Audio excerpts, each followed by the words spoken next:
Proprietorship firm के लिए आपको एक अलग से रजिस्ट्रेशन लेना जरूरी नहीं है, मगर कुछ बेसिक डॉक्यूमेंट्स और रजिस्ट्रेशंस करना जरूरी है जो आज के इस वीडियो में हम डिस्कस करेंगे।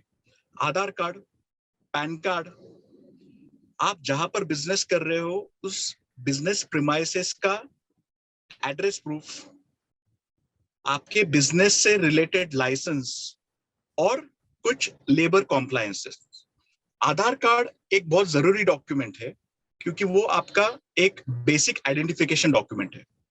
प्रोप्राइटरशिप में एक बात आपको ध्यान में रखनी है कि आपका खुद का जो पैन कार्ड है और आपके फर्म का पैन कार्ड वो अलग नहीं होगा।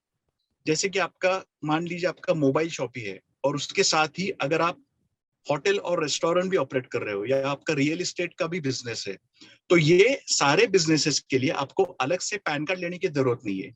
मगर इन सारे बिजनेसेस से आपको मिलने वाला जो इनकम है वो आप आपके पैन कार्ड के थ्रू इनकम टैक्स अथॉरिटी को रिपोर्ट करेंगे।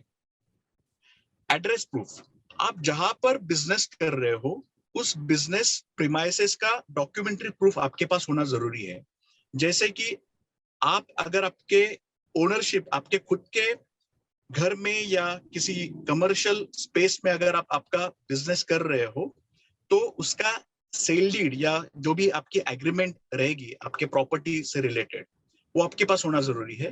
या अगर आप किसी दूसरे के प्रीमाइसेस पे रेंट पे ऑपरेट कर रहे हो तो उसका रेंट एग्रीमेंट या लीव एंड लाइसेंस का एग्रीमेंट आपके पास होना जरूरी है। कोई मैन्युफैक्चरिंग यूनिट है तो आपको फैक्ट्रीज एक्ट के अंडर लाइसेंस लेना जरूरी है। और अगर आपका मैन्युफैक्चरिंग नहीं है तो काफी सारे जो बिजनेसेस होते हैं जैसे कि छोटे मोटे दुकानदार है या स्मॉल एंड मीडियम बिजनेसेस है या कंसल्टेंसीज देने वाले लोग हैं या कुछ सर्विसेज प्रोवाइड करने वाले फर्म है, ये सारे कैटेगरी के लोग अगर वो प्रोप्राइटरशिप के अंडर ऑपरेट करना चाहते हैं तो वो एक शॉप्स एंड एस्टैब्लिशमेंट्स एक्ट का लाइसेंस लेके ऑपरेट कर सकते हैं।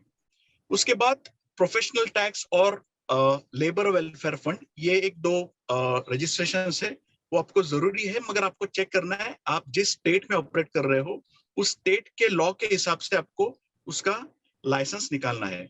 अगर आप कोई प्रोफेशनल हो जैसे कि आप चार्टर्ड अकाउंटेंट वगैरह हो तो आपको प्रोफेशनल टैक्स का रजिस्ट्रेशन लेना जरूरी है। उसके बाद अगर आपके बिजनेस में 10 से ज्यादा एम्प्लॉइज है तो आपको ईएसआई का रजिस्ट्रेशन लेना जरूरी है।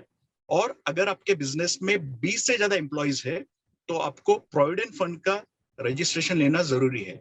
और जब भी आपके बिजनेस में 20 से ज्यादा एम्प्लॉइज हो जाएंगे तो ऑटोमेटिकली बोनस और ग्रेच्युटी के प्रोविजंस भी आपके बिजनेस के लिए एप्लीकेबल हो जाएंगे। इससे उसके साथ ही एक जरूरी चीज आपको ध्यान में रखनी है कि आपको आपके बिजनेस में अगर आपका जो सेल्स है वो काफी ज्यादा वॉल्यूम में है तो उसके लिए आपको बैलेंस शीट मेंटेन करना जरूरी है। और अगर आपका बिजनेस 2 करोड़ के ऊपर के थ्रेशोल्ड में आप ऑपरेट करते हो तो आपको कंपल्सरीली बैलेंस शीट मेंटेन करना, बैलेंस शीट और profit and loss statement maintain करना जरूरी है। उसके साथ ही आपको जीएसटी रजिस्ट्रेशन मैंडेटरी है अगर आपका बिजनेस का इनकम एक स्पेसिफाइड थ्रेशोल्ड लिमिट से ऊपर जाता है। जैसे कि अगर आप गुड्स में डील कर रहे हो, गुड्स प्रोवाइड कर रहे हो और अगर आपका सेल्स या टर्नओवर 40 लाख से ऊपर जा रहा है तो आपको जीएसटी रजिस्ट्रेशन लेना जरूरी है।